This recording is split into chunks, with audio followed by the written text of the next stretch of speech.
What's up, party people? Welcome back to my channel. So today I want to talk about drugstore makeup that is good enough to have in my professional freelance makeup kit. And I try a lot of makeup, okay? Like I try a lot.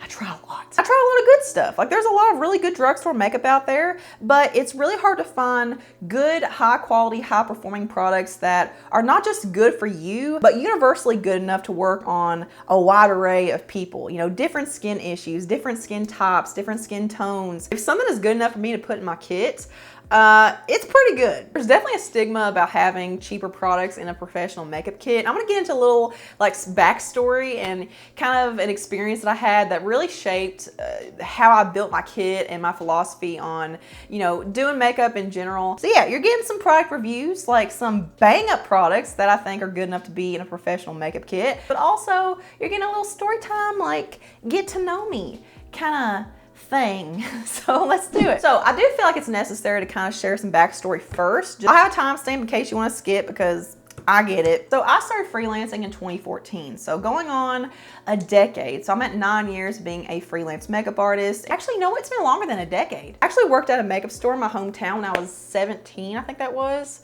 And let's see, that was 2011, is that right? 2010, 2011 is when I started working there. And that's where I actually learned the art of applying makeup on other people, like learning people's undertones and matching them, you know, applying different products to their face. You know, the goal was to try to sell products, but I started doing prom makeup, bridal makeup, but mostly just testing foundations and stuff like that. And your girl's got a lot of experience that I forgot about. Yeah, more than a decade. Oh my God, I feel so old. But I didn't actually get like licensed. Like I got my cosmetology degree and license in 2017. Building my kit back in 2014 was a very hard journey. It took me months and months and months of compiling enough products to put into my kit to really encompass everything that I needed and just researching products. I wanted to make my kit perfect, okay? Like I want to make sure I had all my corners covered. Like I want to make sure I had products that would work for everyone, every skin tone, every skin type, every, you know, young, old. Like my biggest concerns were with foundations, concealers, and base products and stuff like that, but specifically foundations. So I was on the Camera Ready Cosmetics website, which is a very noteworthy, you know, professional website, but everyone can buy off of there. So definitely check it out. They've got a lot of really cool stuff on there and things that you're not going to see talked about a whole lot on TikTok and YouTube and stuff like that. Very high quality stuff. So a lot of professionals use cream foundations like Graftobian, RCMA, that kind of thing. I'm not someone that typically likes to work with creams on myself. I was kind of, you know, tossing around not only those options like the cream palettes where you can get, you know, cool, warm, neutral tones. I was also toying with the notion of putting a drugstore foundation in my kit. Something like I remember at the time it was the CoverGirl. What is that foundation? Like I know Katy Perry was the spokesperson for it at the time. It came in a pink tube and it was one of the best foundations I'd ever tried. And it was one of those that had the kind of formula that would work for every skin type. And I truly believed that it would work for all my clients. It was between that one and also LA Girl concealers. My idea was to depot them into like a little like wheel and just customize that way because I knew how they worked. I knew that it was something that everyone liked. It was very universal. So I was in a professional makeup artist forum at the time and I put a post out asking about people's opinions on foundations, and I was saying, you know, here's my options: RCMA, Graftobian, CoverGirl, LA Girl, you know, here's what I would do with them, blah, blah, blah. Now, I'll never forget one of the responses that I got. She started out saying that she was a makeup artist for a news station, and she said, when clients pay you, they're not paying you to use cheap drugstore makeup. They can go out and buy that themselves. They're paying you to use expensive, high quality products. Very snarky, kind of condescending, you know, kind of like, you want to use cheap makeup on somebody? Ugh, get out of here. So I took this, I felt bad about myself, and I went out and spent,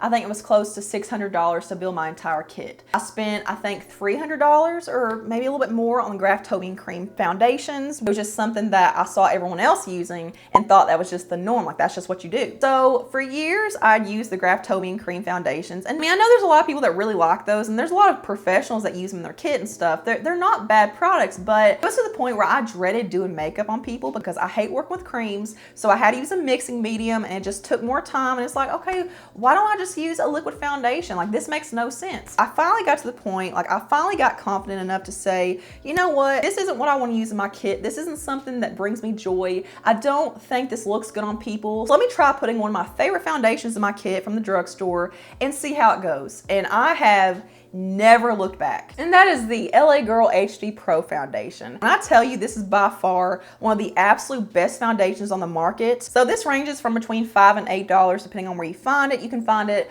on the Walmart website, you can find it on Amazon, I think you can find it at Ulta as well, and just a few other places, but you can also find it on Camera Ready Cosmetics. And like I said, Camera Ready Cosmetics is a website that is pretty like zoned into professional makeup artists. So considering this is on there, I think that says a lot. I've not had one client that this hasn't worked on. I don't care if they're oily, dry, normal, combination, acne prone, mature skin, this works for everyone. This is one of the most long lasting, just withstands everything glowy finish foundations that I've ever tried. And it makes your skin look so juicy and youthful and plump. And it's full coverage, but it's just such a lightweight full coverage. It's never ever disappointed me. Like there's a lot of foundations that I love, but it's like, oh, you know, some days it looks better than others, or there are some occasions where I don't trust it. No, I trust this every day, for every occasion, every season, every skin type. I do want to remind you guys, in case you're new here, that I'm not someone that when I try new things, especially from the drugstore, I don't automatically think that a good product that works on me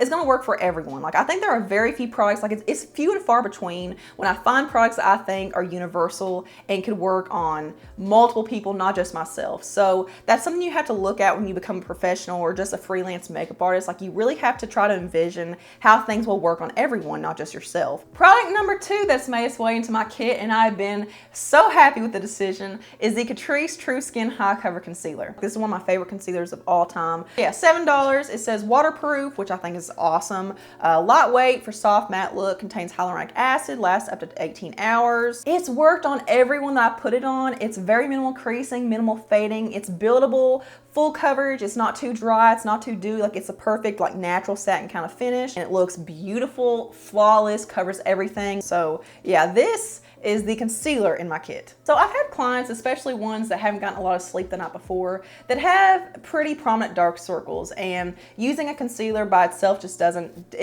cut it. Like you gotta have a peach corrector or something like that to counteract the blue. And I found like this is the most underrated corrector. Like no one talks about this. Even the concealer in this is amazing as well. But this is the Ulta Beauty Color Correcting Liquid Concealer, and I have the shade Peach. This is so pigmented. Like I feel like this does such a good job at counteracting blue tones, like the dark circle tones under the eyes. Whenever I use this, I feel like I have to use less concealer. So yeah, it blends out beautifully. It just completely melts into the skin. It really layers well with other products on top. Like it's not one of those that dries down to that kind of consistency to where you can't put products on top of it, which I think is awesome. So yeah, $9, one of the best ones I've tried. So one of my favorite lip liners, not just for myself, but for my kit, which I think are so high quality. And like, I feel like lip liners especially are one of those that you shouldn't feel guilty about putting in your kit just because it's a drugstore product, because like there's not much you can do with lip liners. This is the NYX Suede Matte Lip Liners, and I will get into my favorite shades, the ones I use the most often. I think these are like $4 at the drugstore. You can find them at Ulta, Amazon, Walmart, pretty much anywhere where NYX is sold. These are a pretty across the board, like easy thing to find, but the shade selection is phenomenal. It doesn't matter if you're looking for a super light shade or a super dark shade. Like it doesn't matter the skin tone. You could literally only buy lip liners from this line and be Gucci. One of my favorite lip liners to use on people is Los Angeles. So this looks kind of scary. It's kind of like a mauve plum, but paired with any kind of nude, any kind of pink, mauve, berry, even like raisiny shades, darker plum shades and stuff. Like it's just so customizable in terms of, you know, you can apply it lightly and it works, or apply it darker, like just kind of layered up a little bit and it kind of looks darker on the lips. But it's just something that looks good on everybody, and it's just very universal in terms of pairing with other lipstick shades. So that's definitely one of my favorites, definitely a frequent repurchase for me. And also Soft Spoken. This is kind of a similar tone. It's just a little bit lighter. So here's Soft Spoken, and then here is Los Angeles. So yeah, Soft Spoken is more of that typical like kind of mauve-y, MAC Whirl kind of tone. Like it's very universal. Again, you can pair it with nudes, pinks, mauves, berries. If you apply it like with a heavier hand, it makes it look darker, so you can really customize it. I can make almost anything work with just those two, and they last very, very well on the lips, and they're $4. I feel like everyone uses the same brow pencil, like the same style of brow pencil, Anastasia Brow Wiz, or the NYX brow pencil that's supposed to be duping the Anastasia Brow Wiz. But I've got a brow pencil that, in my opinion, beats them all. It's one that I've been raving about for years now. Like it's one that I'm actually afraid that the brand is going to discontinue because no one ever talks about it. Like it is seriously one of the most underrated, best eyebrow pencils at the drugstore. And that, my friends, is the NYX Precision Brow Pencil. These are $11 at Ulta. You can find these on Amazon, Walmart, again, pretty much anywhere that NYX is sold. I've been buying this bad boy for years, okay? This has never failed me. It is the perfect brow pencil in terms of like the pigment to creaminess to waxiness ratio. Like it's just one of those that glides on, it fills in the brows quickly, which when you're working on a time schedule, that's what you need. But the most special thing about this is not just the formula itself, but the shape of this. This is a flat shape and it's kind of 3D. So can you see that? It's kind of like, I don't know, it's just horizontal. Like, well, how would you describe this? Actually, let's see what NYX describes this as. A flat tip. Yeah, that's what it's a flat tip. But I use this in my own collection all the time. Like, this is my favorite brow pencil. No matter what I try, this is still the one I go back to and just always trust. Like, this just works beautifully. But the one shade that I have that I use the most often that just somehow magically works for almost everyone, no matter their brow color, whether it be light, like blondes, brunettes. I've even used it on like redheaded people, is Ash Brown. This is the most perfect taupe shade I've ever tried in any brow pencil. It's just the perfect depth, and if you apply a lighter hand, it makes it look lighter. So it's very customizable as well. So I'm someone that for myself, I've always gravitated towards shades called taupe, but I started realizing that next to Ash Brown, all my taupe shades looked warm. Yeah, over here is taupe, here's Ash Brown in the middle, and espresso on the end, so you can see the depth and the tones. So obviously taupe over here, like I said, is very orange, very warm tone, especially right next to Ash Brown, which is just, I don't know, like I would never go for Ash Brown shades back in the day, like up until maybe 2 years ago, and now it's all I buy. Let's put blonde out here next to espresso. So yeah, there's blonde. I think it's a really nice neutral blonde too. Like it's not too light, it's not too cool tone. This works for a lot of different people, like lighter haired people as well. Like if you're just looking for a banging eyebrow pencil, look no further than NYX Precision Brow Pencil, because I'm telling you, you probably won't need to buy another one again. So nude eyeliner. I feel like a lot of my clients show me pictures where the inspiration picture has like a nude on the waterline. So my favorite nude eyeliner right now is the Essence, what is it? There's no labeling on it anymore. Extreme Lasting Waterproof Eye Pencil. And look at this nude, okay? This is just so creamy and milky and buttery and just very, very brightening. This one's very long wearing, especially for the price. Like I think this is like $5, $3.99, something like that. So super cheap. But yeah, it wins the award for best nude eyeliner. And you know what? We're still going. Moving on to some lip glosses. I recently put the Maybelline lip glosses in my kit because I feel like the general consensus with these is that they're freaking amazing. I just don't think that it makes sense to spend a lot of money on something like glosses for your kit. There's nothing that really sets apart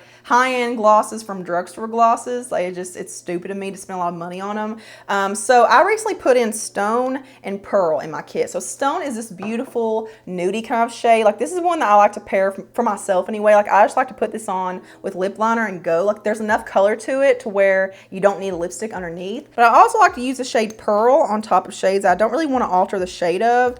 This is just like a clear kind of base with the glitter in it, so it just kind of makes the lips pop and look kind of pouty. Yeah, they're very moisturizing, hydrating, comfortable. They improve the wear of everything because they're that cooling, tingly, plumping kind of formula. So yeah, love these so much. So the next things I have, I don't know if you consider them to be drugstore priced. They're from a drugstore brand, and I feel like they do go on sale a lot, so you can get these for, you know, 10% off, 20% off, 30% off all the time, especially around the holidays. But that is the ColourPop eyeshadow palettes, like these big mega palettes. What are these called? Okay, they're all called something different, but these are $35 originally, which again is a little pricey, but you know, it's ColourPop, so you're getting pretty good quality with them, and you can't find, you know, good bridal palettes at the drugstore, so it's kind of one of the best options. But I have Rock Candy, lighter, neutral, earthy tones slash pinky mauvey tones. The formula of this is top notch, super high quality, performs just as good if not better than most high-end palettes out there, and the shade selection is killing it. Like you've got a great assortment of shimmers, mattes, glitters even. You've got amazing like eyeliner type shades like dark black. You've got like a maroony color, you've got different shades of brown, you've got a gray, and then I also have Bare Necessities. So this is more of like your typical everyday neutral brown tone kind of palette. I do feel like it's missing some things, but I can get away with using this for a lot of different looks. Like for brown tone looks, like I feel like I've got everything I need. And then one that I haven't put in my kit yet, but I'm actually planning on it, I'm just kind of testing it myself. It's actually the one I'm wearing on my eyes today, is a Stone Cold Fox palette. But these are for the people that like cool tones. It's got really pretty like mauvey shades over here. Like I call these bridal mauves because there's so many different brides I've worked with that just want, you know, they don't want it to be too pinky, like just kind of like subtle pinky mauve shades. So yeah, beautiful red over there, but again, you've got a good black, different shades of brown for eyeliners and outer V, deepening shades and stuff like that. Yeah, if you're looking for a good drugstore slash slightly affordable palette, the ColourPop ones are top notch. And they replace a lot of other palettes I've had in my collection where I've tried to condense a little bit. They've been amazing. And last but not least, we have mascara. One of the most common grounds you'll see amongst professional makeup artists is that you don't need to spend a lot of money on mascara. Like, it's actually quite stupid to do so. Number one, because most likely you're applying false lashes and you don't need a banging mascara that does a whole lot to put underneath false lashes. Like, you just need a light coating and just something that's gonna be long wearing, that won't flake off, that won't just smear when they start crying and stuff. So it's not necessarily drugstore, it's just affordable. It's from Shop Miss A, it's literally $1. This is the AOA Studio Lengthening Mascara. It's one in the yellow tube. It's super basic. There's nothing special about the formula. I mean, it's a good formula in terms of what it does and stuff, but my biggest thing with this is that it is so freaking long wearing. It almost performs like a tubing mascara. Yeah, there's what the wand looks like. Obviously, I don't use the wands on people, like I use disposable wands, so that doesn't matter to me in terms of my kit. I used to have problems with mascaras that would flake and smear and stuff in the process of applying the makeup on people, and I haven't had that problem since I started doing this. So yeah, pretty impressive. My philosophy is that you don't have to spend a lot of money on makeup to look and feel beautiful. Like, it doesn't have to have a big price tag to perform well. And these high-end luxury brands have really been guilty of pushing this agenda of you need to spend a lot of money on makeup, trying to convince you that in order to feel good about yourself, to feel like you're doing something for yourself, you have to spend a lot of money on a foundation. Like, you have to spend $65 on an eyeshadow palette and $54 on a foundation and $40 on a contour one. Like, you don't need to do that. You know that whole saying, like, oh, you get what you pay for? No, you don't always get what you pay for. You're paying for that name, you're paying for the fancy packaging, which if you're a makeup artist, then you're probably depotting the packaging anyway, so what's the point of that? You're paying for the box, you're paying for the advertising, you're paying for it to sell on the shelves. I understand that there are some times when maybe there's certain brands or there's certain high-end products that just have a better shade range, or,